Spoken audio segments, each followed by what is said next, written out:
Party panel. It's Kristin Tate. She's a political columnist and author of the book Government Gone Wild. Gavin McInnes also here, host of the Gavin McInnes Show and Talkie Magazine contributor and coin tosser from his earlobes. McCain also in the house, a Fox News contributor and expert on all things political. So, Meghan, I thought it was so clumsy for the administration to send Loretta Lynch out to apologize for something that she obviously knew was wrong.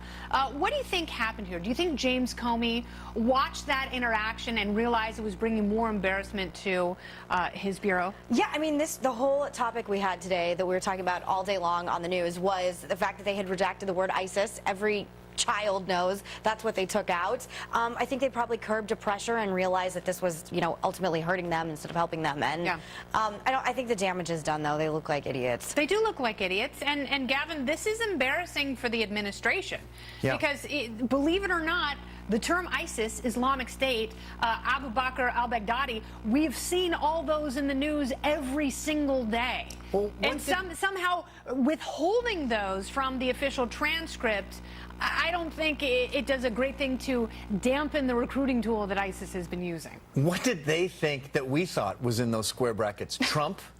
They're lazy Wellian. They're the Keystone Cops. And we've seen how totally incompetent they are. And they clearly set out to promote Islam and not have anything negative about it. That seems to be Obama's MO. And it backfired. They went, everyone's talking about ISIS. Okay, well, let it out, let it out. Yeah. It's actually like, I didn't think it could get worse from the redaction.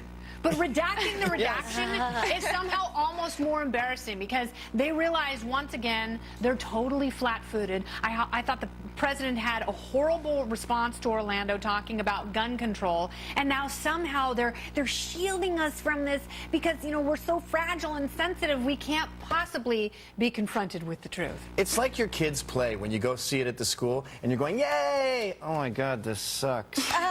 It's embarrassing. They're like children pretending to be grown-ups. Yeah, but I mean, the serious thing is, this is still the administration, this is still the president, and this is still the reaction that they have administration-wide that goes beyond the White House, and it's censorship. Absolutely. The Obama administration thinks it's their job to tell us how we should define this incident. That's not their job. It's their job to just tell us the honest facts. But they have proven they're too cowardly to do that. I mean, I'm glad they did it eventually, but as you guys said, it's just completely backfired. This political correctness has caused everyone to start talking about ISIS. And ultimately, I think the victims of this horrible massacre in Orlando now feel worse than they did before because the administration has been using them as political pawns and getting them caught up in all of this political nonsense. It's incredibly unfair. Well, in an interview this weekend, Donald Trump suggested that in the wake of the Orlando attack, the U.S. should just profile people inside the country. I think profiling is something that we're going to have to start thinking about as a country. I hate the concept of profiling, but we have to start using common sense, and we have to use, we have to use our heads. All right. We also have to use a little bit more specifics here.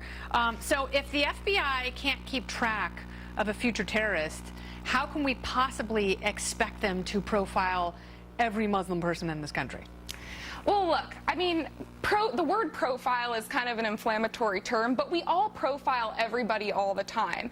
I mean, we do it for our own safety and our own survival, actually. If I'm a young woman and I'm walking down the sidewalk and I see a male walking towards me in a hoodie, a large male, regardless of that male's skin color, I'm probably going to go to the other side of the street and walk on the other sidewalk. Kristin, but if I see a little old lady, you're a libertarian. I mean, you know the difference between using common sense and keeping track of someone who's coming towards you on a dark street late at night, but the government being in charge of profiling could put you on a very slippery slope. Sure, I agree. However, when you have all of these terrorist attacks that are always, done by one specific group, I don't think it's absurd to say that maybe we should take a little extra precaution when we're dealing with that group. That's also common sense. All right, so Gavin, we can do this, but it's going to make us less safe. Fine. No, it's going to make us more safe. With this freedom thing you libertarians are obsessed with, there's things called a time of war where we have to balance security with personal freedoms, and Muslims are wildly, disproportionately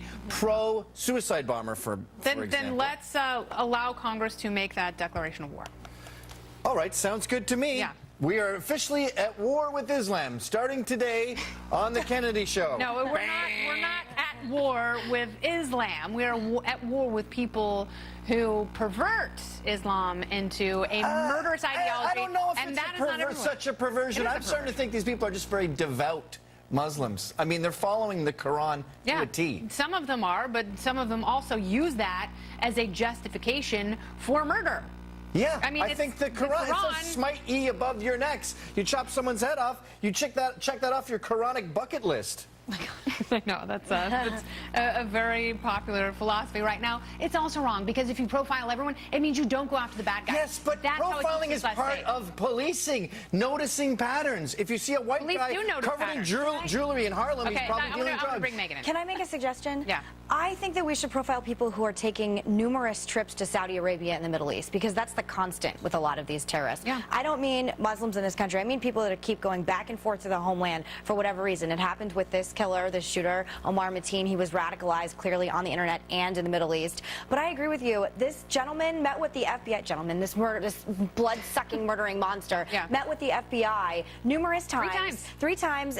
He was reported by a gun shop, Lotus Gun Works, and he had a history of crazy behavior throughout his entire life, going back to elementary school. So if we can't profile this guy, if you met with him and you still missed it, what is the point? Well, because clearly somebody someplace, and I know everyone's like, don't be hard on the FBI. I think at this point maybe we can be a little hard on the FBI. No, I think we can certainly take a hard look on the ways that they are investigating people and say that this might have been one of the more obvious ones that you missed. But how are you supposed to sit here on TV, or I'm supposed to sit here on TV and say, if you see something, say something? Yeah. A lot of people saw something, a lot of people said a lot of things, and nothing happened. So what's the point? Yeah, well, if you're doing that with everyone, you're going to miss more people like this, because there's absolutely no way the FBI Are you okay with people taking numerous numerous trips to and from the Middle East? I mean, it depends. What if someone who happens to be a mutual friend of ours is a journalist who can no longer get a visa into this country because they've taken trips to the Middle East? By the FBI.